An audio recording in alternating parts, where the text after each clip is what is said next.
Perspektif Indonesia.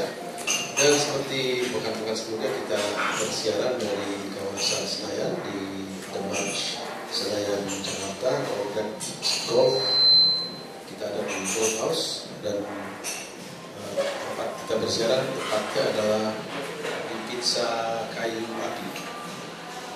Ini restoran enak karena dimakannya pakai lagi. Hari ini kita akan membahas topik masih sekitar corona, tapi dampaknya pada ekonomi dalam konteks yang lebih spesifik, yaitu kebutuhan pokok. Karena itu judulnya adalah corona dan kondisi kebutuhan pokok kita. Kenapa memilih topik ini? Karena kita tahu bahwa beberapa hari yang lalu, mungkin pekan lalu, ada terjadi semacam kepanikan dan panik buying. Biasanya sih sementara, tapi dalam pertimbangan tim redaksi Google Center dan Smart FM, kira-kira ditemukan kalau ini berlangsung, kita tahu ujungnya, kita tahu sampai kapan. Tapi kalau tidak, maka itu kesiapsiagaan kita dibutuhkan. Dan apalagi impor masih memegang peranan yang tidak bisa diremehkan dalam isu ini. Nah, sehingga itu menjadi tujuan kami membuat topik ini. 4 pembicara akan bersama saya. Pertama, berjanji akan datang tapi agak sedikit terlambat karena ada acara lain yang berdekatan, tapi pasti akan datang dalam waktu yang tidak lama. Itu Pak Sandi Uno atau Sandiaga Salahuddin Uno. Beliau diundang karena pernah memimpin Asosiasi Pedagang Pasar Seluruh Indonesia PPSI 2015 sampai 2020, tapi mundur 2015 karena waktu itu menjadi calon wakil presiden. Nah, bersama saya juga sudah hadir Profesor Dr. Musa Arifin, seorang ekonom senior dari Indef dan menjadi guru besar di Universitas Lampung, Unila, dalam bidang ekonomi pertanian. Ya. Selamat pagi, Prof. Selamat pagi. Selamat pagi, Bu Kijang. Selamat pagi, Bapak-Ibu sekalian. Yang berikutnya adalah Bu Eka Sastra. Pak Eka adalah Wakil Ketua Umum Himpunan Pengusaha Muda Indonesia yang merupakan mantan anggota DPR RI bidang ekonomi dan sekarang sedang menulis tesis ekonomi dan ekonomi. Selamat pagi Kak Eca. Ya, Pak Eka akan mewakili pengusaha. Juga mewakili pengusaha yaitu Bu Justinus Satmoko. Langganan saya untuk isu beginian karena beliau ada di garda depan berurusan dengan daging dan produk-produk turunannya. Selamat pagi Pak Justinus. Selamat pagi Mas Bican. Oke. Jika tidak keberatan, saya ingin dari garda depan ya. Pak Justinus, kalau melihat situasi ini, Anda khawatir nggak? Khawatir, ada kekhawatiran sebenarnya yang kalau dari sisi kita yang dikhawatirkan bukan dari penyakitnya, bagaimana kita bereaksi pada penyakit ini. Jadi kalau dari sisi supply kita masih confidence, tapi sampai hari ini pemerintah tidak menutup impor. Karena kita masih sumber kita sebagian besar masih dari impor, terutama untuk daging. Jadi nanti untuk Lebaran sudah disiapkan dari Bulog, dari daging kerbau sampai dengan 25.000 ton itu kedatangan sekitar bulan April. Kemudian stok sapi kita di dalam negeri juga sudah mencukupi. Jadi kalau dari segi supply kita tidak terlalu khawatir dalam jangka pendek ya, sekitar 6 bulan ke depan kita tidak ada kekhawatiran di situ. Itu artinya impor masih ada? Impor masih ada, masih sapi itu pun tidak ditutup.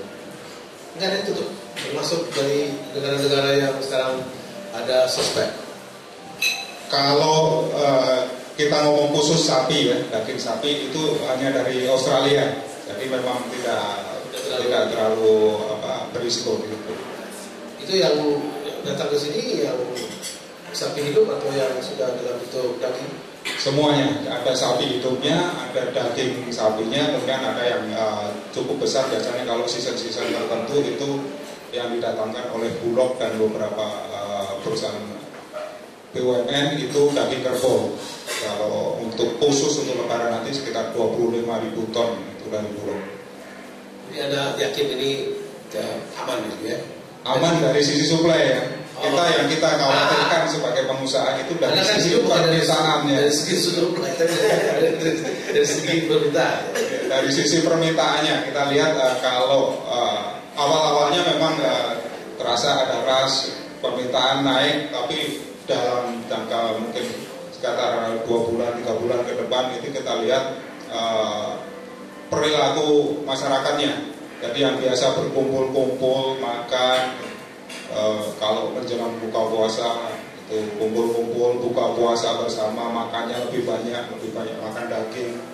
Nah ini kita lihat kalau ada perubahan di situ, mereka sudah tidak berkumpul-kumpul lagi untuk makan bareng, kemudian makannya juga sudah tidak ke arah yang kita perdagangkannya. Itu yang kita khawatirkan, atau karena kita lihat ada pengaruh ke ekonominya juga. Jadi pilihan makanannya, kemudian volume yang dikonsumsi juga akan berubah. Itu yang kita khawatirkan sebenarnya ke arah situ. Kalau dalam beberapa pekan ini setelah corona diumumkan ada di Indonesia dan terjadi panic buying di beberapa tempat, mungkin di kota besar ya, apakah sudah berasa nggak konsumsi kalau kita pakai satu komunitas yang Anda jual dari ini daging?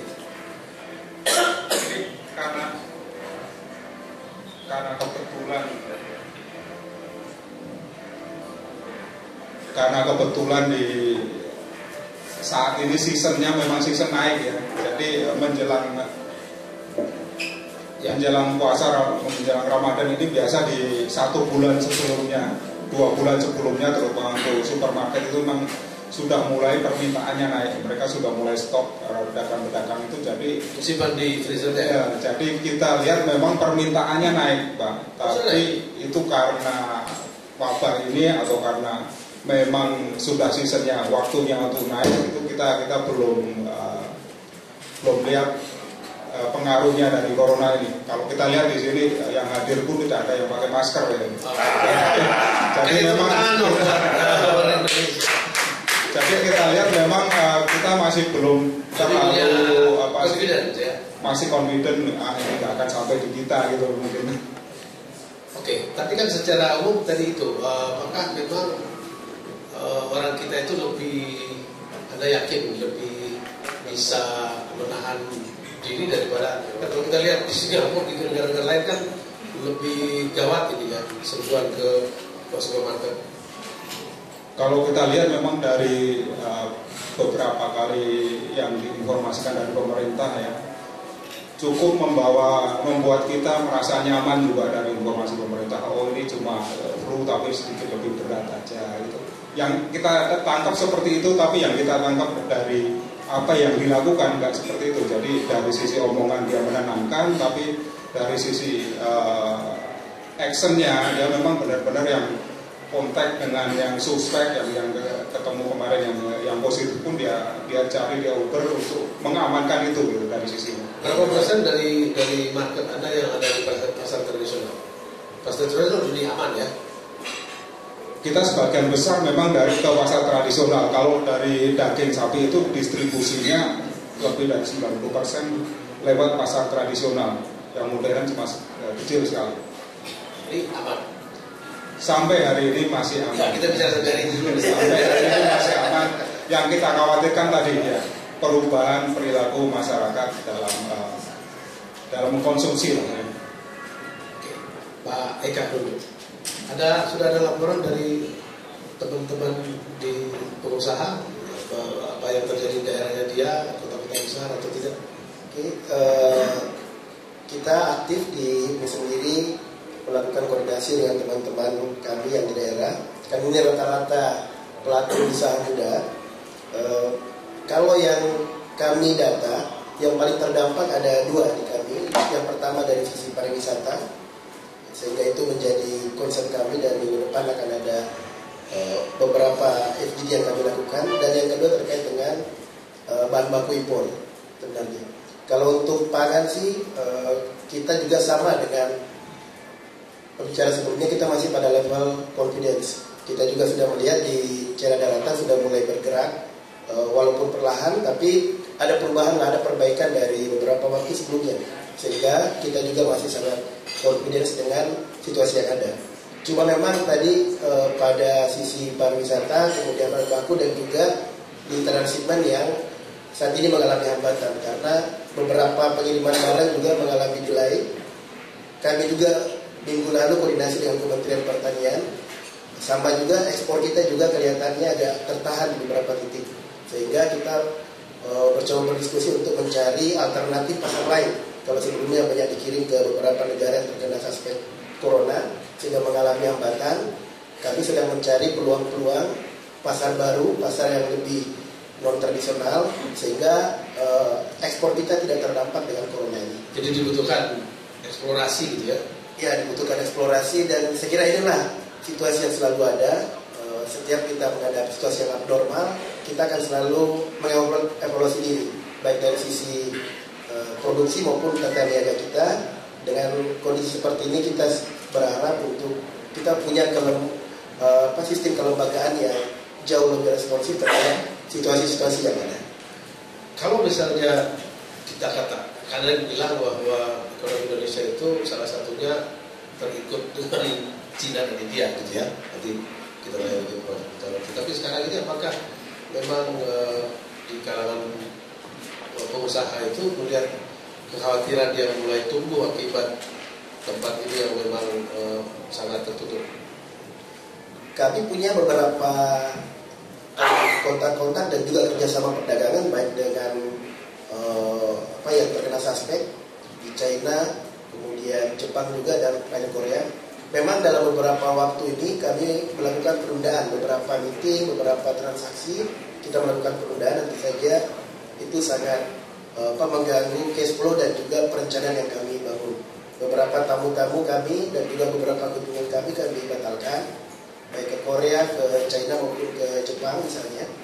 Nah, itu karena dampak hal ini. Dan harapan kita ada situasi kembali normal sehingga kita bisa mengeksekusi semua perencanaan dan juga beberapa kontrak-kontrak yang sedang berjalan saat ini. Oke, kita istirahat dulu ya. Ya, di Desa Wapi, tempat saya di Jakarta, di Jakarta Selatan, di tempatnya kita dipimpin oleh dua pusat perbelanjaan yang penting yang wajib didatangi oleh narasumber saya. Pasti bersama saya ada Pak Justinus Satmoko, seorang pengusaha dalam bidang daging dan peruntunannya. Juga ada Pak Eka Sastra, Wakil Ketua Himpunan Pengusaha Muda Indonesia, dan juga Pak Profesor Bustar Arifin, Guru Besar Ekonomi Universitas Lampung, yang juga peneliti senior INDEF. Dan sedang kita tunggu kedatangan Pak Sandiaga Salahuddin, Ketua Umum Asosiasi Pedagang Pasar Indonesia 2012-2015. Setelah dua pelaku, saya mau ke gurunya para ekonom. Saya baca di media Ibu Sri Mulyani Indrawati Menteri Keuangan mengatakan bahwa kalau supaya berimajinasi, kira-kira beliau membandingkan dengan krisis keuangan 2008 yang berimpak pada 2009. Kita lihat apa yang terjadi di Amerika gitu. Tapi kalau saya tidak salah menjadikannya, kira-kira bedanya dulu kan yang dihantam urat nadi keuangan. Sekarang yang terkena sektor real, perdagangan, transportasi dan sebagainya, yang barangkali implikasinya ada di depan. Kalau sektor keuangan kan sebagian ada di paper gitu ya.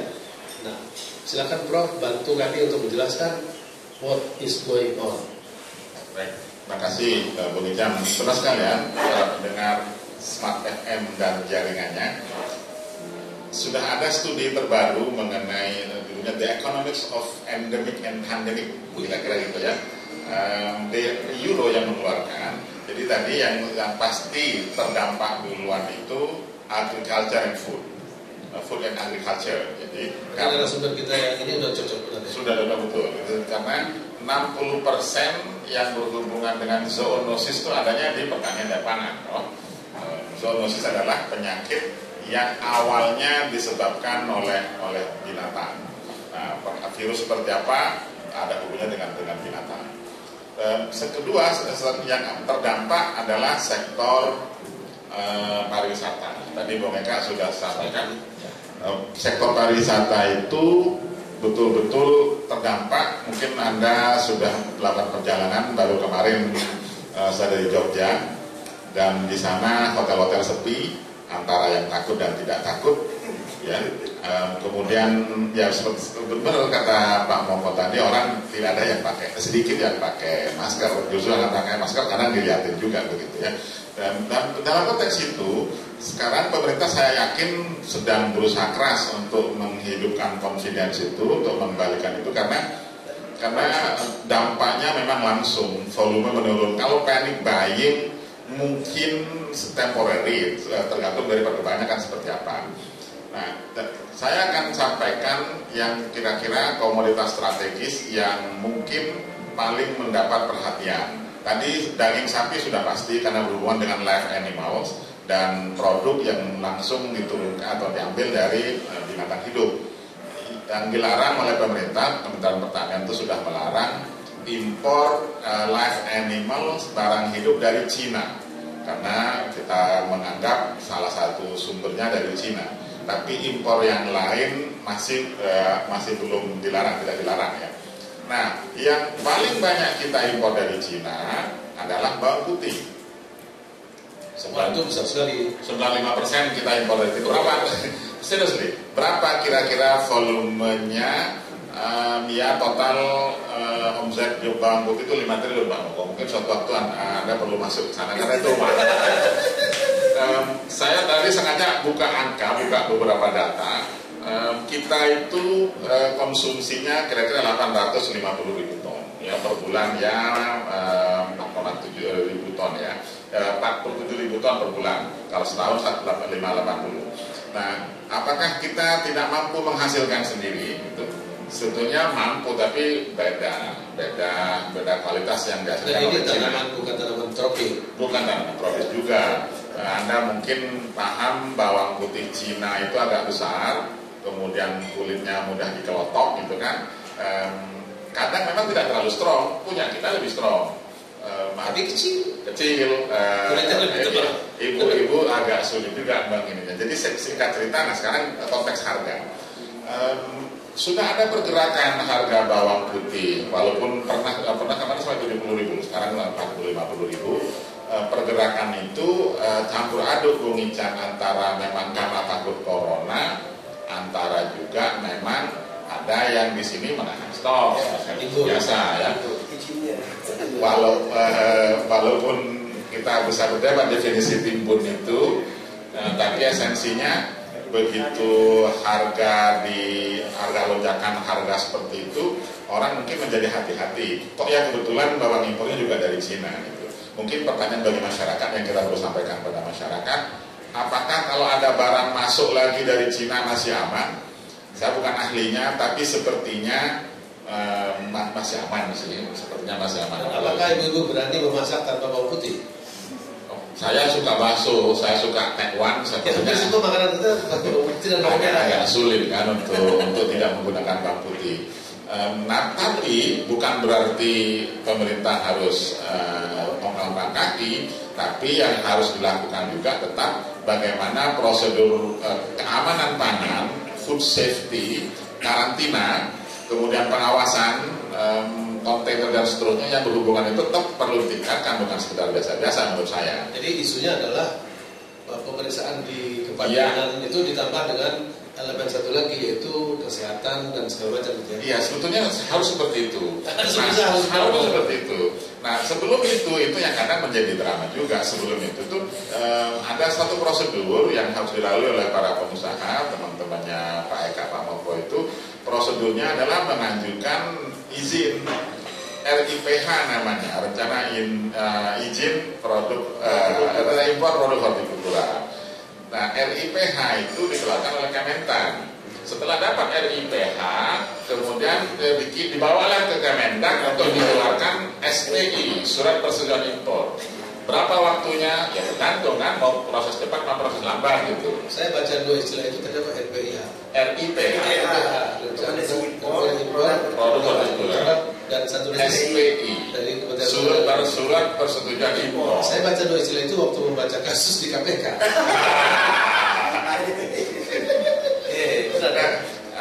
Di situ kalau terlambat sedikit persetujuan itu sangat mungkin berpengaruh pada harga. Ada corona atau tidak ada corona, gitu ya. Apalagi kalau ada corona. Kalau ada corona. Apalagi ada kesempatan rent-seeking behavior ya. Saya bantu yang bilang ada memang yang sedang mengambil keuntungan di hal-hal tersebut. Yang menarik kalau mau lihat data, berapa perusahaan importer? 150 perusahaan. Dan saya yakin komunitas apa? Bang Putih doang nih, kita baru Bang Putih. Tapi lebih sedikit ya. Lebih sedikit. Nah, kenapa sampai sebanyak itu? Mungkin baru naluri ekonomi pertanian saya muncul di situ. Ya karena memang ada margin yang sangat besar. Di dalam negeri kalau harga normal 40.000 saja, kalau di Cina bisa 15.000 kan? Udah bagus, 10.000. Lebar sekali harganya. Marginnya lebar sekali. Dan mana tahu orang Indonesia tidak pakai bawang putih itu. Ya betul. Ya. Semacam captive marketnya se-Indonesia gitu ya, bukan captive lagi. Jadi isunya seperti itu. Mungkin pertanyaannya apakah aman? Bukan konteks supply menjelang Lebaran. Mungkin menurut saya sih aman karena kemarin ada tambahan persetujuan 103.000, lalu kemarin kemarin sore ada tambahan lagi 32.000 kalau nggak salah yang sudah disetujui. Nah mungkin masyarakat perlu tahu apa syarat-syarat untuk disetujui kan begitu kan? Tapi Prof, sebelum Anda ke sana saya mau potong sedikit karena ada pertanyaan kritik saya, apakah bawang putih ini sudah bisa dikategorikan sebagai basic needs atau kebutuhan pokok? Kan orang dari dulu mengatakan kebutuhan pokok adalah satu suplai karbohidrat, kedua gula, ketiga protein. Bukan komoditas pokok karena pemerintah menggunakan Perpres 71 kalau nggak salah untuk kategori itu, tapi dia komoditas strategis. Ada pokok, ada strategis. Karena ada kebijakan, ada Permentan 38 kalau nggak salah nomornya tahun 2017 itu yang akan mengembangkan bawang putih dalam negeri. Cara pengembangannya siapapun yang dapat izin impor itu 5% dia harus tanam. 5%. Kalau Pak Ican dapat persetujuan 10.000, jadi kira-kira 5% dari 10.000 itu impor dulu atau tanam dulu? Izin dulu, baru tanam. Mungkin kenapa kan dibalik, tanam dulu baru boleh impor? Itu pun nggak dilaksanakan apalagi. Jadi kita memperumit diri sendiri. Sebelumnya bebas, sebelumnya free, sampai pun impor. Ya setelah itu karena dia komunitas strategis, kadang berpengaruh sama inflasi, makanya strategisnya itu masuk pada inflasi itu. Jadi konteksnya karena menjelang Lebaran, saudara sekalian, menjelang puasa menjelang Lebaran, pemerintah memang berkepentingan untuk menjaga laju inflasi yang kadang disebabkan oleh cabai, oleh bawang putih salah satunya hari ini.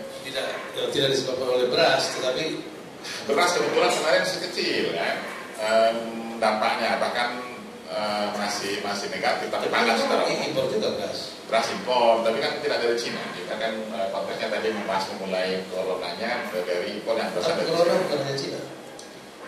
Betul, tapi kita kan impor bawang putihnya paling banyak dari Cina. Nah, konteks corona yang kita diskusikan hari ini, saya sengaja tadi masuk ke dalam bawang putih karena memang sangat berhubungan langsung dengan sumbernya China. Tapi sekarang dengan sudah hampir pasti semua orang paham bahwa global value chain terpengaruh, mungkin itu yang harus kita bahas nanti. Global value chain yang pasti terpengaruh karena isu corona yang saya tadi menyebutkan kebetulan memang bawang putih. Kita harus bicara gula, kita harus bicara gandum, kita harus bicara susu. Apa namanya itu bahan buat tempe apa namanya? Kedelai. Tidak bisa kita bicara jagung. Kita makan tempe ya, kira-kira seperti itu yang kita sengaja tadi mulai dengan bawang putih. Terima kasih. Jadi bawang putih adalah pintu masuk kita untuk masuki ruang pembicaraan yang terkait dengan ketergantungan kita pada impor. Kita istirahat lagi. Ya, kita mulai lagi di Dewan Senayan Jakarta dan mungkin setelah lagi Pak Sandi sudah melengkapi narasumber saya tapi saya mau ke Pak Justinus Harmoko lagi. Nah, apakah kalau tadi ketergantungan impor itu yang betul masuk dan saya kira tidak ada negara yang mengatakan saya mau urus sendiri, saya punya kehidupan gitu ya, tidak mungkin. Satu karena tadi iklim kita beda-beda, dan kita sudah harus akhirnya mengkonsumsi makanan secara turun-temurun, misalnya ada gandumnya, ada kedelai dan juga ada bawang putih dan sebagainya. Tapi kalau di mata Anda sendiri, apa yang dilakukan pemerintah supaya kan setiap ada masalah ini harus jadi pelajaran gitu, sehingga kita bisa menata hari depan lebih stabil, itu lebih tidak tergantung. Kalau menurut saya yang paling penting dari sisi pemerintah ini sebenarnya kebijakan pemerintah ini kan jadi kayak behavior driver bagi kita. Jadi pemerintah mau mengeluarkan kebijakan apa, ya kita akan menyesuaikan diri dari dunia usahanya. Yang perlu diberikan nomor satu adalah kepastian. Nah, ini kepastian ini yang sering dipermainkan kalau kita ngomong dari sisi. Ada yang mengatakan di tangan orang-orang pemerintah yang tidak baik ini, tentu sebagian besar baik. Saya tidak ngomong tidak baik. Ya, maksudnya sebagian besar baik, tapi yang tidak baik tadi melakukan ketidakpastian adalah bisnis gitu ya. Iya. Jadi kalau dalam kita ngomong seperti bawang putih, kemudian daging kerbau, kita seperti diombang-ambingkan, ini mau ngimpor atau enggak sih pemerintah? Mau masukin atau enggak sih? Kalau dari sisi saya, daging kerbau itu mau masuk atau enggak? Gitu. Kalau tidak, segera diumumkan gitu loh. Kalau tidak ya dia diumumkan. Jadi kalau bisa sepanjang tahun itu jelas. Mulai Januari diumumkan akan mengimpor bulan ini, volumenya segini gitu. Jadi kapan dan berapa? Jadi dunia usahanya ada kepastian. Jadi pas kosong kita ngisi. Pas mereka impor banyak, kita jangan impor banyak-banyak juga. Kalau kita masukin terlalu banyak, siapa yang mau beli? Gitu. Jadi nomor satu kepastian. Dalam suasana ketidakpastian ini, ya memang ada yang diuntungkan. Yang diuntungkan siapa? Yang tahu pastinya apa gitu di belakang itu. Jadi yang melihat rencana kebijakan di belakangnya, yang bisa tahu kapan keluarnya itu yang diuntungkan. Dan itu perdagangan internasional atau pasar malam insider trading itu ketidakseimbangan informasi di situ yang akan mendapat keuntungan, dan yang akan dirugikan siapa? Konsumen dan produsen. Konsumen akan terombang-ambing, dia harus kadang beli dengan harga yang sangat tinggi, saat yang lain harga sangat murah, dari sisi produsen yang akan kena. Jadi nomor satu adalah memberikan kepastian. Yang kedua, memberikan confidence di pasar. Jadi confidence itu seperti apa? Tadi seperti yang kita lihat adanya ras. Kalau ras hari ini diras, besok penuh lagi raknya, besok diras lagi masih penuh lagi, sampai seminggu diras lagi kok penuh terus. Masyarakat akan confidence kalau pemerintah siap, pengusaha siap mengisi. Jadi berapapun yang diminta oleh pasar. Jadi permintaan Anda adalah pemerintah harus memberitahukan rencana besarnya ya. Iya, rencana besarnya supaya pengusaha tahu di mana harus berpartisipasi gitu ya. Iya. Dan nggak hanya memberitahukan tapi dieksekusi juga. Itu saja, Pak. Oke, Pak Eka sama nggak? Ada beberapa poin yang paling penting menurut saya terkait dengan corona ini. Dan corona ini di samping menjadi memberikan musibah bagi kita, tapi sebenarnya bisa menjadi titik poin bagi kita dalam mengevaluasi tata produksi dan distribusi kita, terutama bahan pokok kita. Nah, kalau dari sisi produksi, saya kira kita nanti prof kita yang juga dosen saya sebenarnya akan banyak menjelaskan, karena memang tingkat efisiensi kita jauh lebih rendah dibanding beberapa negara. Misalnya dari sisi produksi beras, kita 50 sampai beberapa kali persen lebih tinggi daripada produksi beras di negara lain. Sehingga mau tidak mau kita juga harus membenahi sistem produksi kita, mulai dari lahan, tenaga kerja yang merupakan item terbesar itu. Kita membutuhkan efisiensi dari sisi produksi. Tapi yang jauh lebih penting, yang tadi kita bahas juga di sesi sebelumnya, terkait dengan distribusi atau pola tata niaga kita. Nah, kalau kita bicara tentang bawang putih tadi misalnya, kita melihat proses pengusulan RIPH berapa lama, kemudian masuk lagi untuk mendapatkan SPI, sampai kemudian pidato presiden beberapa waktu lalu yang pada tambang tadi, yang beberapa waktu lalu ya menyampaikan pentingnya untuk mempercepat impor dan persetujuan dan lain-lain. Nah, Sebenarnya problem kita dari dulu adalah kita masih menggunakan sistem yang menurut saya sudah ketinggalan zaman, yaitu sistem kuota dalam impor. Kenapa kita tidak bertransformasi ke sistem tarif yang lebih kompetitif? Ya, sehingga dengan sistem yang lebih kompetitif ini kita akan membuat tata niaga kita lebih terbuka. Jadi nggak perlu lagi mengurus RIPH, nggak perlu lagi mengurus SPI. Karena itu jadi pintu masuk yang kita yang dan waktunya yang lama, prosedurnya yang lama, dan kita nggak tahu juga. Tapi ada yang menganggap bisnis mereka adalah prosedur. Kami, karena kebetulan kami dari ini, ketua umum kami baru datang, mantu kami Bang Sadio baru datang. Kepentingan kami adalah bagaimana semua sistem tata niaga yang lebih terbuka, lebih adil. Nah, dengan itulah maka akan banyak pengusaha-pengusaha muda, pengusaha baru yang berkembang. Kalau kita lihat tata niaga kita, gula, bawang putih dan lain-lain, itu kan memelihara oligarki dalam tanda kutip. Kenapa? Karena ada sebuah sistem yang tertutup. Kenapa kita tidak bertransformasi dari sistem dari kuota tadi ke sistem tarif? Kita kenakan aja tarif, kita mainkan tarif ini yang kita mainkan. Begitu produk nggak usah surat-surat tadi ya. Nggak usah panjang birokrasinya. Kita menggunakan mekanisme pasar yang dikontrol dengan sangat serius oleh pemerintah. Jadi ada campuran antara mekanisme pasar di visible hand dan ada visible hand-nya. Sehingga kita membuat tata niaga kita menjadi lebih terbuka, lebih adil, dan yang lebih penting adalah memberikan kemudahan bagi produsen dan konsumen kita di Indonesia ini. Oke, saya mau sambut dulu Pak Sandi Uno sudah gabung. Selamat pagi. Selamat pagi. Assalamualaikum. Waalaikumsalam. Selamat pagi. Assalamualaikum warahmatullahi wabarakatuh. Oke. Tadi Pak Sandi tertutup hebat juga junior saya ini. Prof, kita lanjut lagi, kita kasih nama dulu Pak Sandi. Ya itu tadi bahwa memang akhirnya keterkaitan dengan impor pasti semua negara tidak mungkin tolak, akan ada kaitannya. Tapi itu tadi di sini kok jadi lebih berat, lebih rumit, dan akhirnya menurut pasar pokok ya konsumen yang dapat akibatnya. Benar. Jadi bagaimana ya pemerintah merespons atau kalau mau tidak merespon, bagaimana membuat suatu kepastian policy di awal, baik antisipasi maupun respon. Itu mungkin konteksnya. Sekarang kalau sudah banyak desakan, misalnya kita mulai tadi dari RIPH. Kalau RIPH diperkirakan akan memanjangkan prosedur dan mengurangi tingkat ketersediaan barang di lapangan, sepertinya memang itu dulu yang di hold. Kan itu sebetulnya cuma permentan, Bu Mega. Permentan itu peraturan Menteri Pertanian yang seharusnya itu keputusan eksekutif pemerintah sendiri untuk mencabutnya. Demikian juga mengenai butuh DPR ya. Nggak perlu DPR panjang pula kan. SPI juga adalah ke permentan juga sebetulnya peraturan Menteri Perdagangan.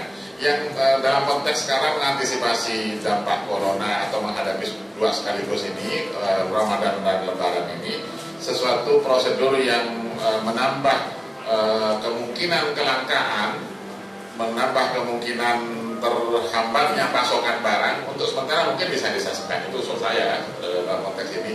Dan di situ kita bisa melihat nanti pola mekanisme setidaknya yang sudah bisa lebih fair baik kepada produsen maupun kepada konsumen, terutama konsumen dalam konteks ini. Nah tadi Mas Eka juga menjelaskan apakah sistem produksi juga perlu diperbaiki atau distribusi perlu diperbaiki ya, supaya lebih efisien.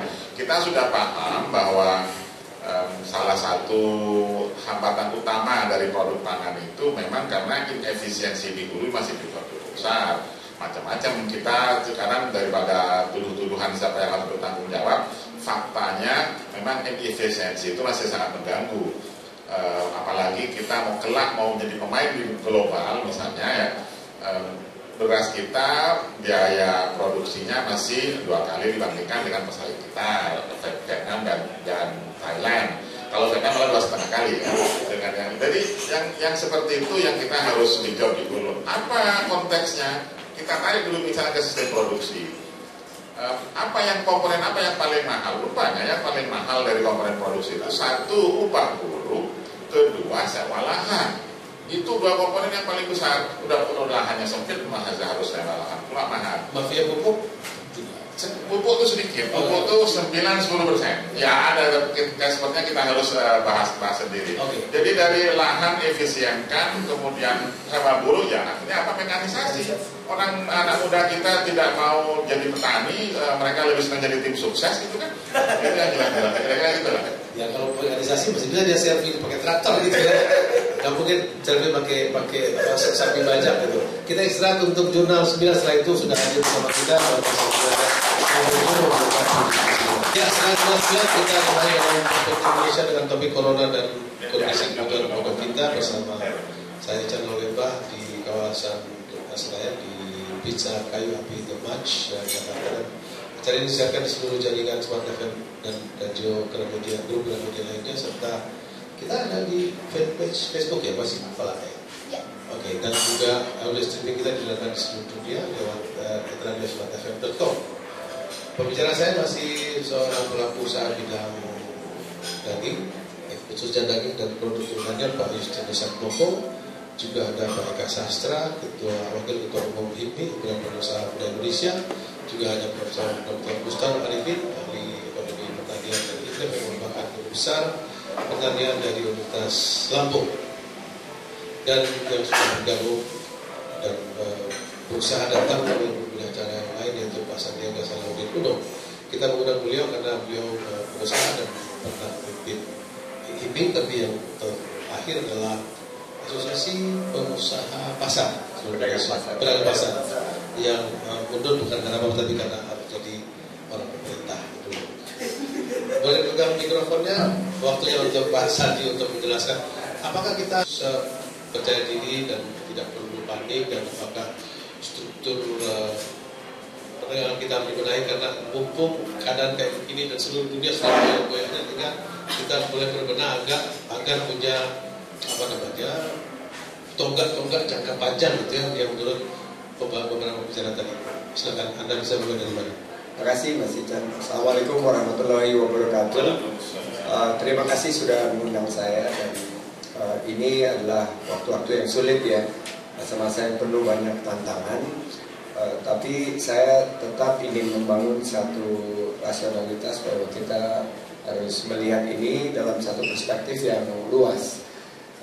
Ada ketidakpastian, dan kalau memang kita tidak komunikasikan dengan baik kepada masyarakat, pasti ada ketidakpercayaan atau kecemasan yang hadir di masyarakat, dan akhirnya menimbulkan reaksi yang sebetulnya sangat rasional, yaitu mereka ingin karena ada ketidakpastian, mereka pasti akan membeli, mencari kepastian sendiri. Dan karena komunikasi sekarang sudah sangat canggih melalui medsos dan lain sebagainya, ini tersebar dan akhirnya men-trigger yang disebut sebagai panic buying. Nah, sebetulnya kalau saya melihat, kebetulan saya pernah di pemerintahan, saya melihat bahwa di sini tugas pemerintah untuk memberikan satu assurance, satu kepastian bahwa rumusnya ini Prof yang ngajarin saya, Prof Bustano, bahwa pasokan itu cukup aman. Pertama itu, jadi jangan khawatir bahan-bahan yang menjadi kebutuhan sehari-hari itu langka. Kedua, jalur distribusinya sederhana dan tidak berbelit-belit, sehingga mereka akan dipastikan harganya itu tetap terjangkau. Nah, kalau kita bisa mengkomunikasikan ini, tentunya dengan instrumen-instrumen pemerintah ya, pemerintah pusat, pemerintah daerah, dan pemerintah daerah ini punya BUMD, yaitu kalau di DKI waktu itu ada food station, Mas Arief, dia yang mengendalikan pasokan. Bulognya Pemprov DKI waktu itu, jadi dia kayak fokus pada mengamankan pasokan. Nah, jaringan distribusi sederhananya itu adalah di BUMD yang lain, yaitu PD Pasar Jaya. Itu juga namanya Arif. Ini dua-dua namanya Arif, ada Arif Kuadrat. Saya cerita ini, satu fokusnya di mengamankan pasokan, satu lagi fokusnya di menyederhanakan rantai distribusi sehingga nyampe kepada tentunya masyarakat. Nah, ini yang selalu kita jalankan. Pernah tidak bermaksud untuk menyaingi masyarakat atau swasta gitu ya? Enggak, kita selalu menempatkan diri sebagai bagian daripada pemangku kepentingan. Jadi kita nggak pernah mau crowding out. Kalau misalnya swasta bisa menjalankan dengan sempurna dan efisien, marketnya itu efisien, tentunya kita akan step aside. Tapi kalau kita melihat ada anomali di mana misalnya waktu di tahun 2017 ada kecelakaan bawang merah misalnya, itu kita langsung datang ke Brebes sendiri. Di situ kita amankan pasokannya, kita food station langsung membeli 1 tahun dengan tentunya saya namakan ini adalah kegerus, keroyok, gerilya, dan maju terus. Jadi kegerus, kita datang ke sana beli dari petani, karena petani selalu kan bilang harganya dirugikan. Kalau lagi harga naik, yang ambil adalah rentenir, tapi kalau lagi harganya turun, ya produksinya melimpah gitu. Jadi itu yang kita lakukan. Telur juga kita lakukan sama di Blitar, sehingga akhirnya pasokan ini dipastikan ada dan masyarakat terkomunikasikan dengan baik. Kalau kurang kita ada operasi pasar. Jadi beras juga seperti itu, bawang putih juga pernah ada kelangkaan sehingga naik, cabai pernah hampir 200.000 per kilogram di DKI. Jadi ini adalah hal-hal yang sama dan sekarang dengan coronavirus ini kita juga punya ketidakpastian. Saya ingin mengingatkan bahwa ini adalah satu tugas kita bersama. Dan jangan saling menyalahkan gitu. Tadi junior saya Eka ini sebetulnya pemikiran yang konsepnya bagus ya. Dan kita waktu itu ingin dorong di Pilpres kemarin. Yaitu sekarang kan Pak Jokowi punya mandat baru nih 5 tahun. Why not start something new? Sistem kuota ini diganti aja udah. Mumpung masih ada 5 tahun dan ini kan bukan kontes popularitas lagi kan. Ganti sistem kuota itu dengan sistem yang tarif. Itu yang kita dorong kemarin. Kita dorong, kita ingin bahwa memainkan instrumen pengadaan bahan-bahan pokok ini melalui sistem tarif. Jadi kalau lagi konsepnya saya belajar juga adalah konsepnya adalah ketahanan pangan. Jadi semantik kedaulatan pangan itu kita gantikan ketahanan pangan. Jadi apapun kita akan lakukan untuk siapa? Untuk bangsa dan negara, untuk masyarakat kita. Jadi Anda setuju bahwa sistem tarif jauh lebih sederhana gitu ya? Jauh lebih sederhana karena instrumennya hanya dipegang oleh pemerintah dan tidak melibatkan terlalu banyak player, dan semua player, semua pemain bisa masuk. Dan tarif sistem tarif itu tidak bisa diperdagangkan gitu dalam tanda petik. Iya, dan sangat transparan kan, sangat transparan, akuntabel dan responsif, cepat sekali. Harga naik, tarif kita adjust, harga turun, tarif kita adjust. Jadi ini yang bisa dihimbau ini sebagai pembantu presiden, Menteri Perdagangan atau Pertanian atau Pertanian, Perdagangan, kan itu selalu dua tuh yang memberikan rekomendasi. Kalau sepak ini kan striker kembar gitu ya. Iya, dan ini yang harus menjadi dynamic duo. Karena kuncinya gini, harga itu harus terjangkau dan stabil. Pasokan itu harus ada. Jadi dua kementerian ini bisa duduk sama-sama merumuskan. Menurut saya ini saatnya ya, mumpung lagi dalam keadaan dan secara global orang semua lagi goyah gitu ya. Di dalam keadaan ini ini sebetulnya yang disebut sebagai pembenahan struktural. Ini adalah reformasi struktural yang sudah lama ditunggu oleh pelaku pasar. Karena kan banyak yang bisa mensuplai bahan pokok kita, tapi nggak bisa. Kenapa? Karena nggak punya kuota. Dan kuota itu dijatah. Dan kadang-kadang ya kita yang namanya jatah tentu yang bisa masuk pintu rumah yang bisa dicatat. Ya tentunya yang memiliki kedekatan, hubungan. Kemarin saya baru akan di Instagram saya 3D, kedekatan, duit, dan dulur. Sebenarnya itu yang digempur oleh reformasi kan, KKN kan itu. Ya. Jadi ini yang mestinya kita sama-sama belajar dari pengalaman saya. Dekat, duit, dulur. Dekat itu kolusi, dulur itu nepotisme. Duit itu ya korupsi. Jadi menurut saya ini sebetulnya kita namakan aja paket kebijakan ekonomi antivirus. Katakan dulu ada virus COVID-19 kan. Jadi salah satunya hari ini, hari Sabtu, di mana masyarakat sekarang banyak berpikir menghadapi virus dan ketidakpastian ini, kita luncurkan paket ekonomi. Kalau ini sih udah pasti. Tapi Pak Sandi, saya tadi menyimak apa yang Anda sebut sebagai komunikasi, karena dalam krisis biasanya yang orang cari pertama kali adalah saya mau pegang informasi apa. Disaster management juga begitu, dan kita memang tunggal langgang. Saya setahun lalu melihat dari dekat apa yang terjadi di kampung saya di Palu sana. Sebelumnya kita tahu apa yang terjadi di Mataram, sebelumnya lagi di Jogja, sebelumnya lagi di Sumatera Barat, sebelumnya lagi di Aceh yang besar-besar, rata-rata begitu. Dan ini juga jangan-jangan kita termasuk umroh kemarin, umroh ini jangan main-main. Pekan lalu kami diskusi sini dengan pemain-pemain di bisnis umroh dan para pemangku kepentingan. Saya bilang ini nggak bisa disamakan dengan Malaysia atau negara-negara lain.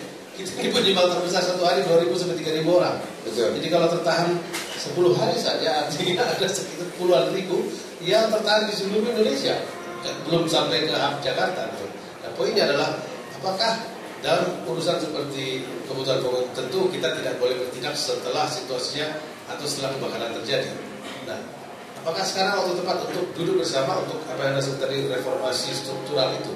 Saya rasa ini waktu yang sangat tepat, karena kalau kita lihat ini analisa secara global ya, bahwa akan ada perlambatan ekonomi. Sebelum merebaknya virus COVID-19 ini, kita sudah diantisipasi akan ada pelambatan.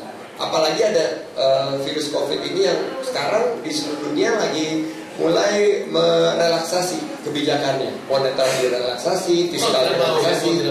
Mau nggak mau. Jadi ini kesempatan kita untuk duduk, ayo, mumpung kita nggak bisa ngapa-ngapain, udah pasti pertumbuhan akan di bawah 5%. Malah Bu Menteri Keuangan bilang bahwa ini lebih dalam dari 2008. Padahal 2008 kan cukup dalam gitu pada saat itu, saya ingat sekali.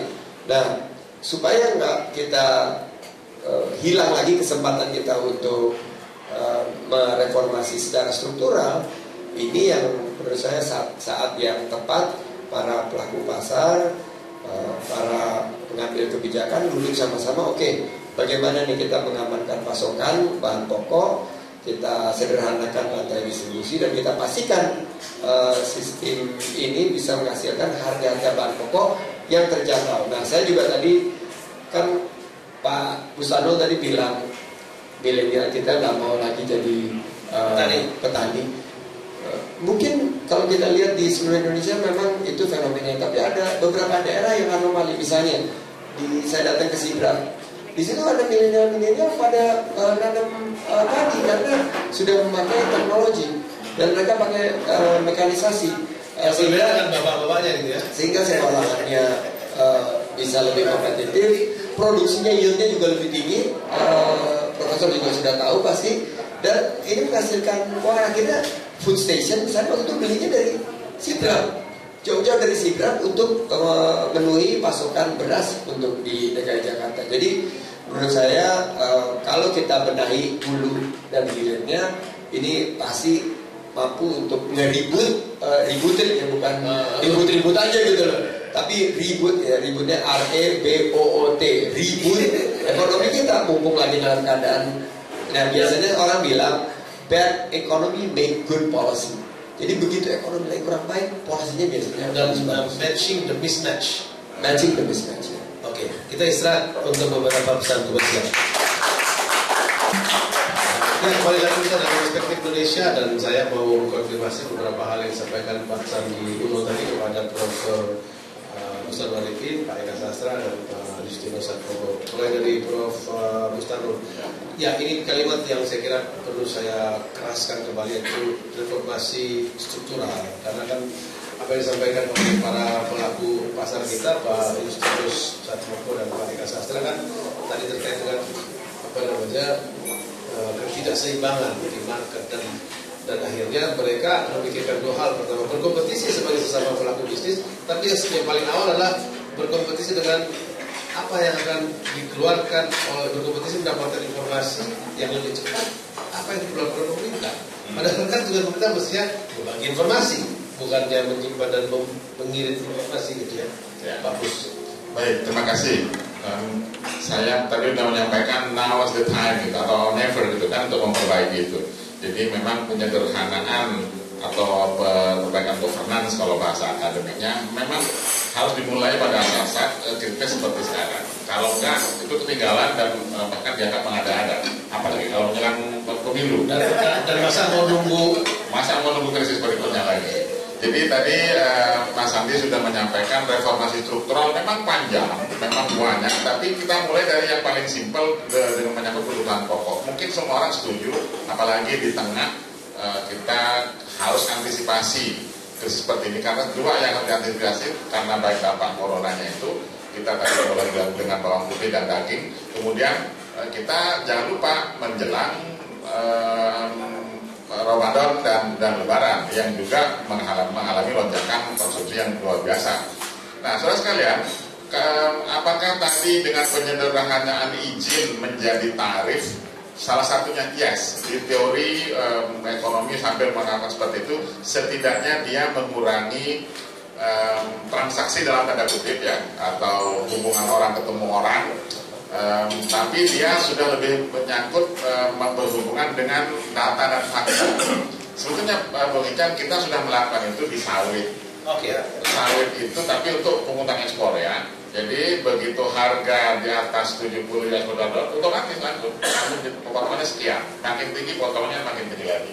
Nah, kita ingin terapkan pada yang impor juga seperti itu, supaya kita tidak perlu tadi IPH, tidak perlu SPI, karena itu mengurangi bentuk tatap muka transaksi. Ya bukan, walaupun di belakang masih terjadi, tapi esensinya keterbukaan memang dimulai. Transformasi struktural dimulai dari keterbukaan itu. Nah, kalau itu yang sudah kita ambil, elemen penting kompetitiveness kan terbuka. Betul.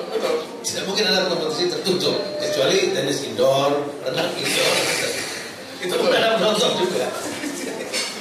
Betul. Jadi situlah salah satu upaya. Karena tadi kita memulai dengan fakta bahwa harga meningkat pada saat tidak ada supply-nya sedang terganggu, apalagi ada masalah dengan virus corona ini. Nah, tapi mohon tidak sebaliknya juga yang terjadi, karena walau bagaimanapun SOP mengenai keamanan pangan, food safety kan masih harus, karantina harus bekerja. Tapi nanti atas nama karantina, atas nama apa, ada ini lagi, itu yang kita tidak ingin. Pertama, walaupun kita butuh pasokan, enggak juga pintu masuk itu bebas. Pertama ada pengendalian disaster. Yang kedua, juga bukan karena mau diperiksa, dibikin sulit sehingga orang kayak Pak Eka dan Pak Satmoko ini harus tergopoh-gopoh mengurusi izin yang harus ada perizinnya. Kalau nggak diizinkan, keset tidak. Apalagi Bung Ican untuk komoditas yang memang kita di sini masih punya potensi untuk berkembang. Kita tidak ingin mematikan petani juga, sebetulnya kan. Tapi mungkin sebatas berapanya itu yang manajemen pemerintahan yang harus mengatur. Oke, Pak Eka, jadi kan seninya kan mengelola keseimbangan sebenarnya. Nah, disitulah dibutuhkan bukan hanya pemerintah, kan sebenarnya teman-teman Anda juga di DPR juga harus terlibat sehingga tidak menjadi isu ini sebagai isu politik.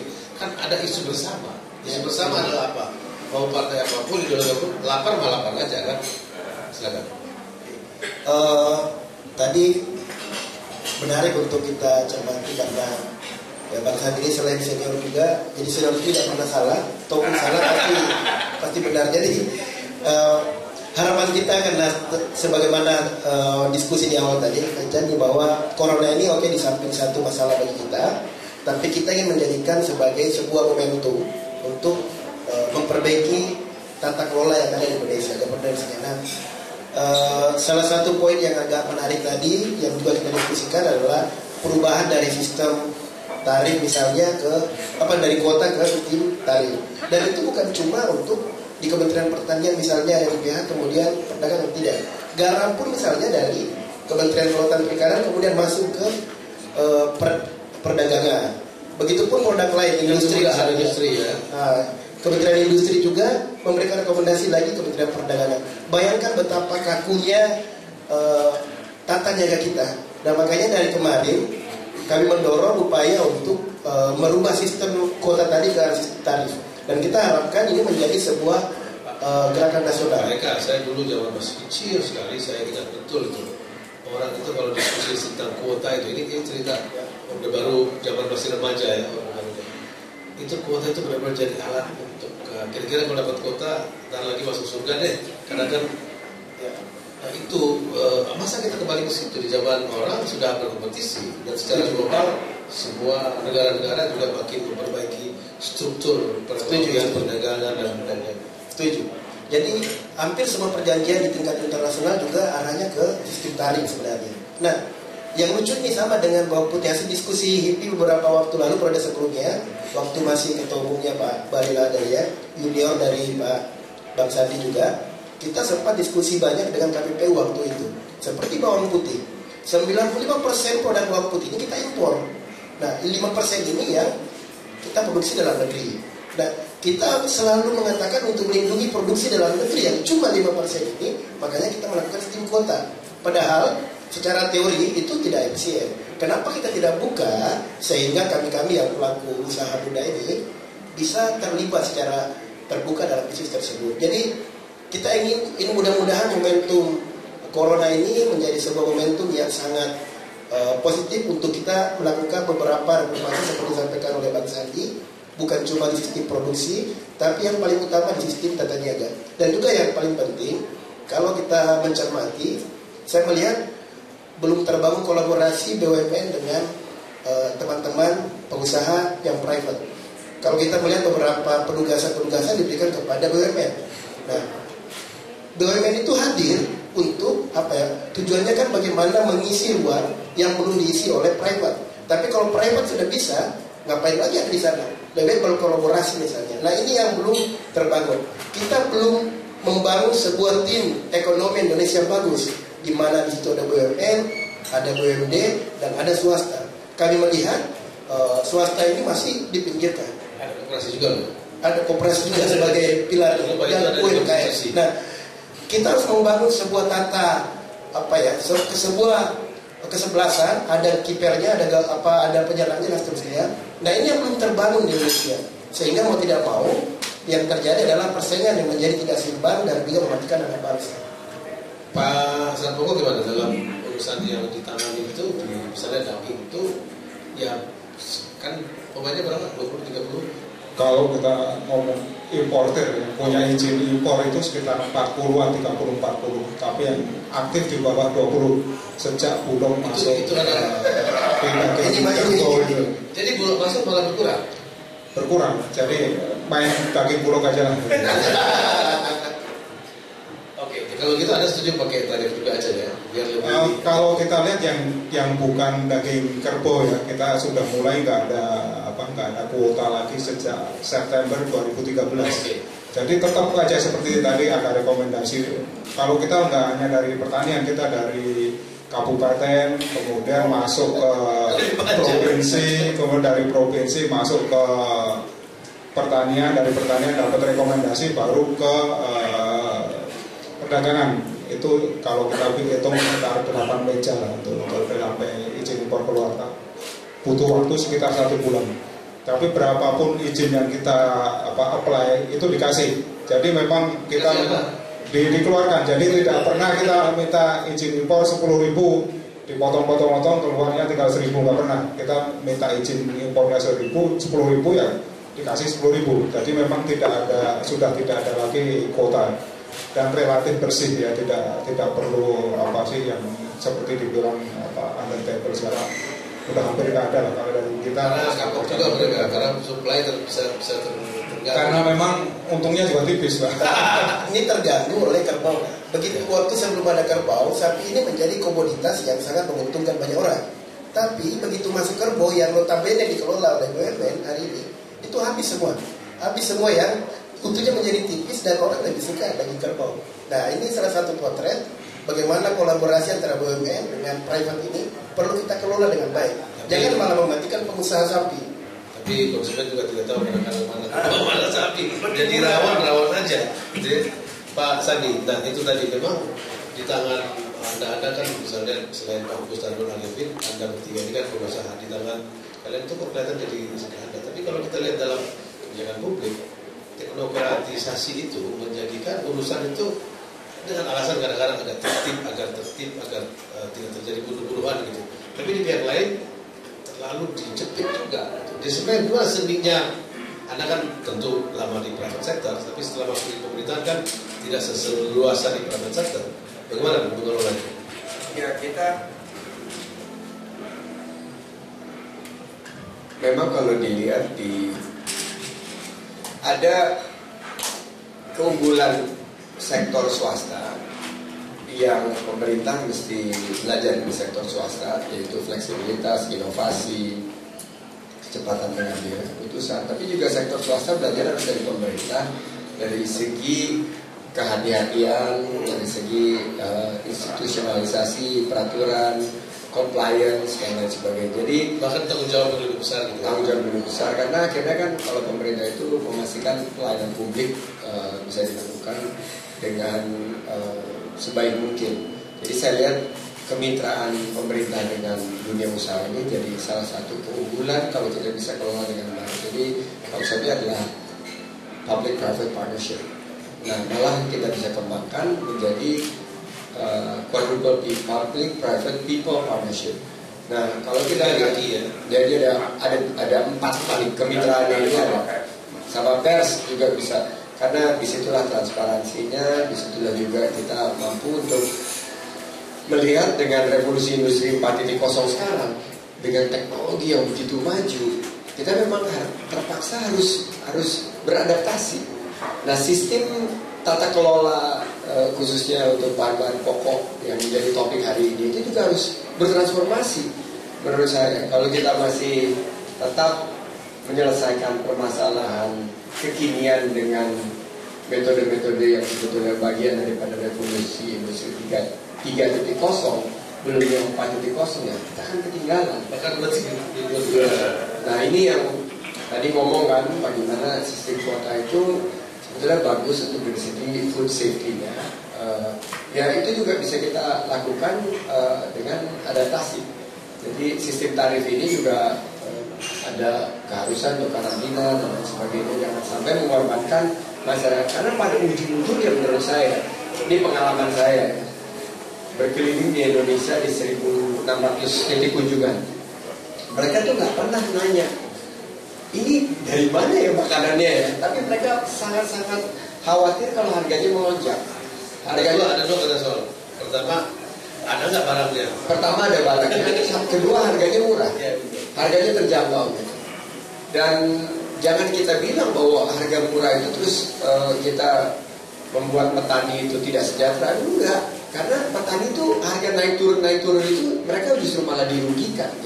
Fluktuasi harga itu malah merugikan petani secara keseluruhan. Nah, memang ini menjadi tantangan kita.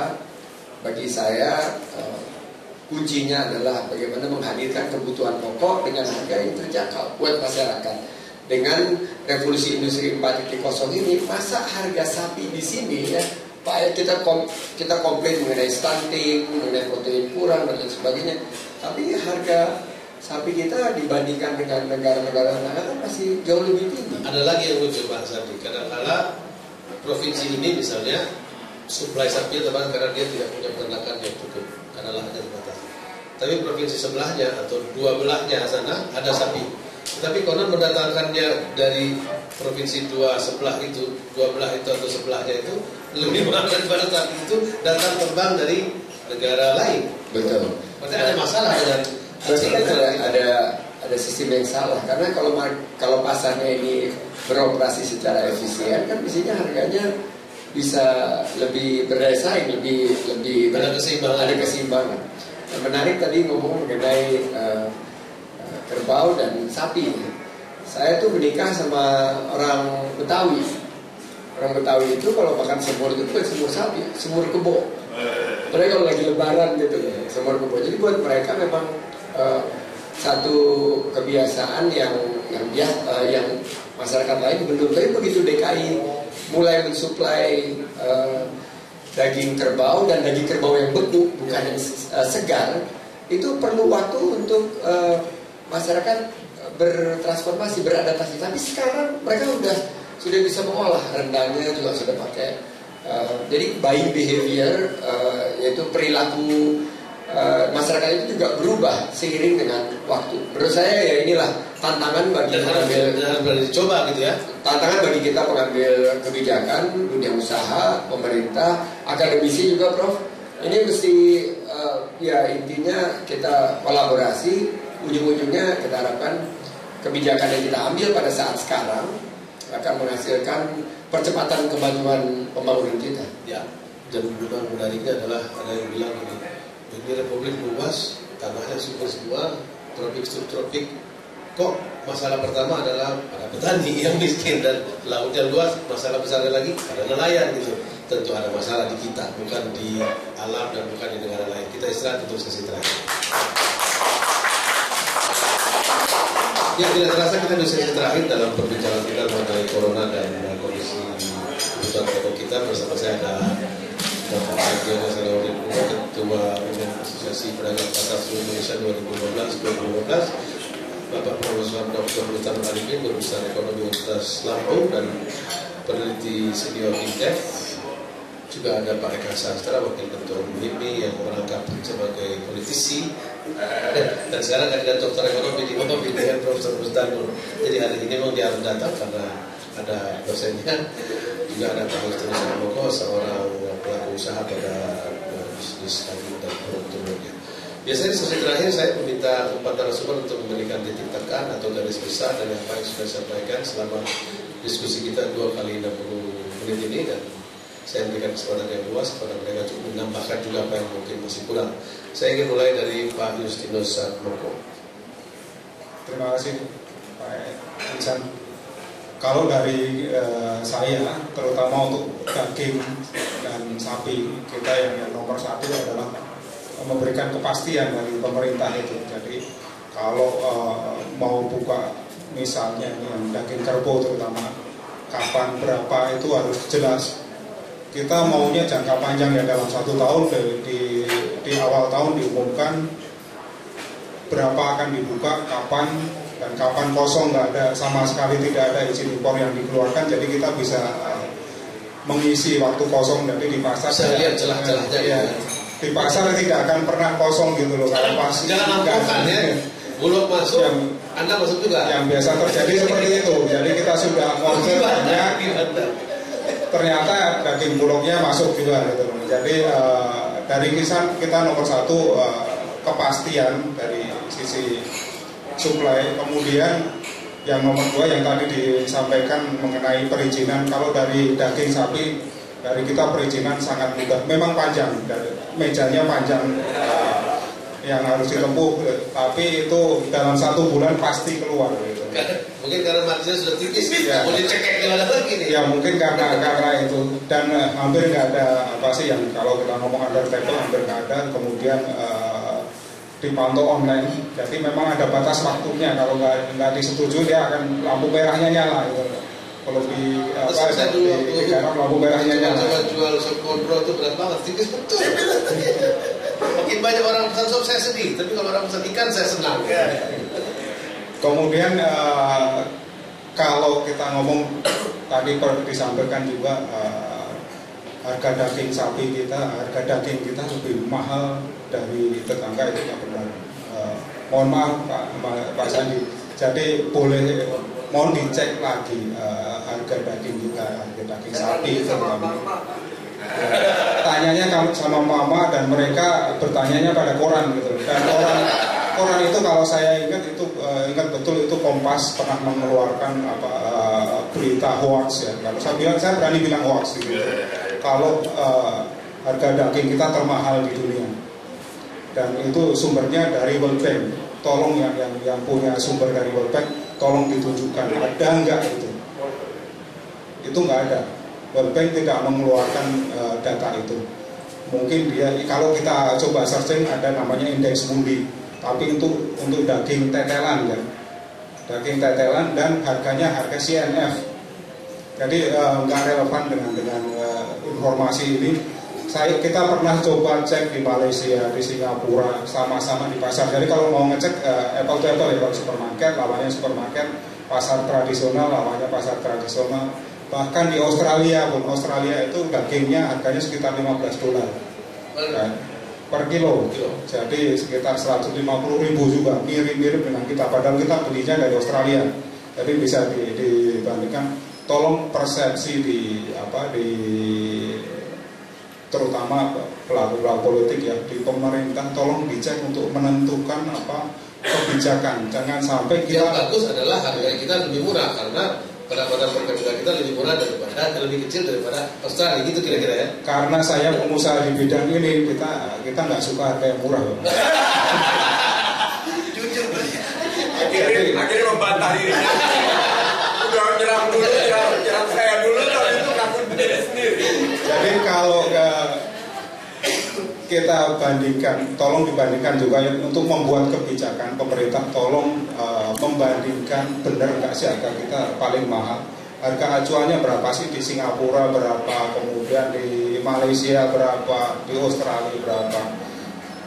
Sesudah dapat harganya baru dikasih target.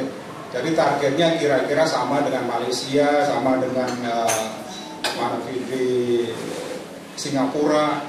Targetnya aja kira-kira sama gitu. Kalau kita ngomong target sekarang itu sekitar 80.000, harga daging sapi itu targetnya 80.000, dan itu sudah berlangsung mungkin 10 tahun ya targetnya. Itu dalam 10 tahun kita nggak ada inflasi. Lebaran naik 120 ya. Targetnya itu 80.000 gitu. Dan 80.000 itu sudah berlaku mungkin 5-10 tahun ke belakang, nggak pernah dievaluasi. Pokoknya targetnya 80.000. Kalau lebaran kita harus menjual 80.000. Kalau nggak menjual itu sebenarnya secara tertulis nggak ada aturannya, tapi akan menyulitkan usaha kita. Jadi tolong target-target seperti itu juga dievaluasi lagi. Apakah benar tetangga-tetangga kita di sana menjualnya 80.000? Kalau ternyata mereka 150.000 ya kita targetnya disamakan saja gitu. Jadi dari sisi bisnis kita tidak ada tekanan-tekanan yang sebenarnya secara bisnis tidak bisa dijalankan gitu. Akhirnya diakal-akali kan gitu. Harga 80.000 harga daging, padahal sebagian besar lemak di situ. Akhirnya diakal-akali seperti itu. Oke. Ya memang problemnya adalah itu tadi, harga dagingnya mungkin sama, tapi harga yang ngikutin dagingnya jadi makanan itu yang mahal juga kan? Iya. Kadang kalau kita ngomong buat rendang itu dagingnya lebih murah daripada sambelnya, gitu. Cabenya lebih mahal. Oke. Itu Pak Justinus Satmoko. Pak Eka Sastra. Terima kasih Kak Ican, karena saya hadir sebagai Wakil Ketua Umum HIPMI dan ada mantum saya hadir di sini. Kepentingan kami di HIPMI adalah bagaimana memperbanyak jumlah pengusaha di Indonesia dan juga menaikkelaskan pengusaha-pengusaha kita dari UKM naik ke atas sampai menjadi usaha besar. Nah, prasyarat utama dari lahir dan tumbuh berkembangnya pengusaha adalah sebuah sistem ekonomi yang lebih terbuka, yang lebih transparan dan lebih adil, sehingga semua orang bisa berkompetisi dengan inovasi dan kreativitasnya, sehingga yang ini bisa menguasai pasar misalnya. Nah, karena itu dengan kondisi corona yang ada hari ini, mudah-mudahan ini menjadi momentum yang sangat tepat untuk mengevaluasi tata niaga kita dan juga tata produksi kita. Harapan kita adalah dengan kondisi ini kita melihat betapa kakunya sistem kita dalam merespon perubahan-perubahan yang ada. Begitu corona naik, ribut kita tiap hari rakor masalah impor gula, impor beras, bawang putih dan lain-lain seterusnya. Nah, kita ingin mendorong agar ada perbaikan ke arah sistem yang lebih terbuka tadi.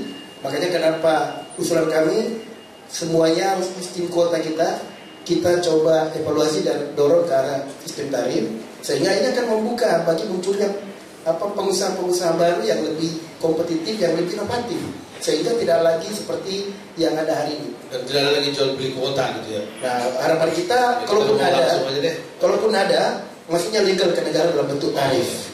Nah, saya kira itu menjadi komitmen kami, membuat lapangan ekonomi lebih rata dan terbuka sehingga muncul banyak pengusaha-pengusaha muda Indonesia.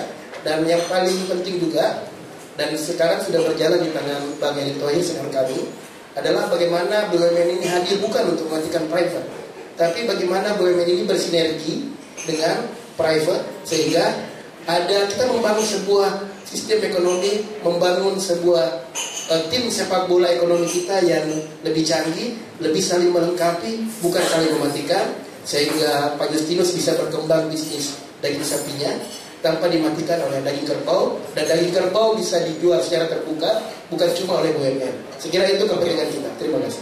Besar kita maju banyak sekali seniornya. Oke, Pak Bustadul. Baik, terima kasih Pak Wijan. Bapak-Ibu sekalian, saya akan bagi dua closing remarks ini. Satu mengenai komoditasnya, yang kedua mungkin mengenai policy-nya. In 2 minutes. 2 minutes ya. Yang pertama, yang kebutuhan pokok tetap harus ditangani dengan baik, antisipasi dengan baik. Apakah beras akan langka? Mungkin beras tidak pada saat menjelang Ramadan dan Lebaran, dan sedikit terkena dampak dari corona. Kemudian bagaimana tentang gula? Gula kemarin Anda mungkin baca berita sudah ada tambahan izin impor baru 450-an ribu kalau nggak salah ya, kalau salah nanti dikoreksi. Dan di situ menjadi amat sangat penting yang juga sedang diprotes oleh petani karena musim giling sekarang maju menjadi bulan Mei Juni. Biasanya musim giling Juli Agustus karena kemarin tanamnya udah mundur. Apakah itu akan saling meniadakan? Ini beras. No, kalau tadi masih gula dulu, masih gula. Apakah saling meniadakan? Sepertinya tidak. Yang kalau di atas teori ya, yang izin baru lebih banyak untuk gula rafinasi. Gula rafinasi akan langsung masuk ke pelaku usaha industri pangan, makanan dan minuman karena memang segmennya berbeda. Dan gula dari petani lebih banyak untuk gula konsumsi. Apakah ada kemungkinan bocor? Mungkin saja, tapi itu tetap harus diantisipasi. Esensinya jangan sampai barang langka. Yang komoditas yang lain yang juga masih kebutuhan pokok, mungkin kedelai nggak ada terlalu banyak berpengaruh, impor aplikasi gajah untuk mungkin tepung terigu ini kalau sampai ada lonjakan tinggi di sumbernya itu bisa berpengaruh pada kita karena yang produk turunan juga cukup banyak, walaupun penguasa impornya 1-2 perusahaan, tapi produk turunannya juga cukup banyak di situ. Produsennya juga tidak banyak ya. Tidak ada. Kalau itu 100% impor. Nah, kedelai itu ada baiknya dalam tanda kutip, pemerintah sekarang ada baiknya Bung Ican. Pemerintah yang lalu masih menggunakan pajale, sekarang Anda nggak pernah dengar lagi pajale, karena terus terang untuk kedelai kita sulit untuk mencapainya, sehingga pelan-pelan agak dilupakan. Fine, kita masih impor dari Amerika Serikat. Nah, tadi yang kita bahas adalah bawang putih. Bawang putih bukan kebutuhan pokok, tapi kebutuhan strategis, karena dia bisa mengerai inflasi demikian juga cabai, gitu kan. Tidak ada mak-mak yang tidak suka bawang putih. Tidak ada, itu yang tadi kita bahas, ternyata memang ada prosedur yang masih perlu disederhanakan, kepastian harus ditingkatkan. Saya mendukung Pak Muhammad tadi, karena walau bagaimanapun itu akan menjadikan stabilitas. Kan yang penting pengincar konteksnya di kebutuhan pokok dan strategis ini kalau ditambah adalah ketersediaan dan stabilitas harga. Dan baru yang polisinya bagaimana penyederhanaan itu dilakukan dan pemerintah harus tetap responsif terhadap apa yang terjadi. Pak Sandi. Ya, singkat saja, pertama saya mesti respon apa yang disampaikan oleh Pak Satmoko tadi. Karena kalau harga itu relatif, Pak. Jadi saya pernah jadi pengusaha juga. Ya tentunya usaha mau untung. Buat kita jelas kita adalah sebuah entitas yang memaksimalkan tentunya keuntungan bagi para pemegang saham. Tapi buat masyarakat yang terpenting adalah harganya terjangkau. Jadi tadi untuk mengkoreksi, sudah berkali-kali kita melakukan jajak pendapat, dan karena saya keliling di Indonesia, persepsi masyarakat bahwa memang harga-harga bahan pokok itu meningkat tajam. Dan kalau dipilah-pilah ya tentunya akan berbeda-beda, tergantung pada saat itu harga mana yang bergejolak. Jadi menurut saya kita gunakan kesempatan ini, kita benahi sistem kita agar tujuan daripada polisi kita atau kebijakan kita adalah memastikan bahwa harga-harga bahan pokok itu tersedia dengan harga yang terjangkau. Sistem distribusinya yang sederhana dan berkeadilan, kita amankan pasokan. Saya sudah melakukan simulasi ekonomi di mana di sini kita akan melihat perlambatan. Coronavirus ini akan lebih memperburuk perlambatan ini, dan tingkat kepercayaan masyarakat kepada pemerintah ini masih tinggi. mari kita gunakan tingkat kepercayaan masyarakat yang tinggi ini untuk kita komunikasikan kebijakan-kebijakan yang baik untuk masyarakat. Jangan kita malah mendistorsi dengan statement-statement yang akhirnya membuat kita membuat masyarakat tambah bingung gitu. Jadi ini tanggung jawab daripada kita semua di sini untuk gunakan kesempatan ini. Kan tadi saya kembalikan bahwa bad economy make good policy. Kalau keadaan ekonomi yang menantang itu biasanya akhirnya menghadirkan satu kebijakan yang baik. Kayak untuk masyarakat zaman apa Great Depression ya. Iya, karena ini yang menurut saya bisa kita lakukan untuk menelurkan satu paket kebijakan yang lebih baik untuk masyarakat, membuka lapangan kerja dan memastikan harga-harga bahan pokok itu stabil dan pasokannya itu terjamin. Oke, kita kasih aplaus kepada semua narasumber kita. Sampai Ketua Umum Asosiasi Pedagang Pasar Seluruh Indonesia 2013-2015 bukan mau tinggal gelanggang colong pelai, tapi keputusan mau berhenti karena jadi wakil ada Profesor Dr. Bitar Arifin pernah mengelolanya dan sekarang lebih besar Kementerian Pemilihan Komunitas Lampung, juga ada Eka Sastra, mantan anggota DPR, dan sekarang mantan Ketua Umum IKMI dengan perusahaan Indonesia, dan Justinus Satmoko, seorang perusahaan bidang daging. Dan saya kira yang menarik adalah tentu tidak boleh kita bilang mumpung, tapi seluruh dunia sedang goyah dan harus mengurusi rumahnya masing-masing. Kita tidak bergaul di forum-forum internasional, kembali ke rumah untuk membenahi apa yang dilakukan. Duduk bersama di satu meja makan, itu kan menarik untuk bicarakan, mumpung orang-orang lain juga lagi menyiapkan juga apa yang terbaik bagi kepentingan negaranya. Tentu kepentingan pertama mereka adalah kepentingan negaranya. Demikian saja, mudah-mudahan memberi inspirasi, dan terima kasih kepada semua narasumber saya atas nama Smart FM Network dan juga Komunitas Center serta The Match Senayan, Pizza Kayu Api. Saya ucapkan terima kasih, sampai jumpa. Assalamualaikum.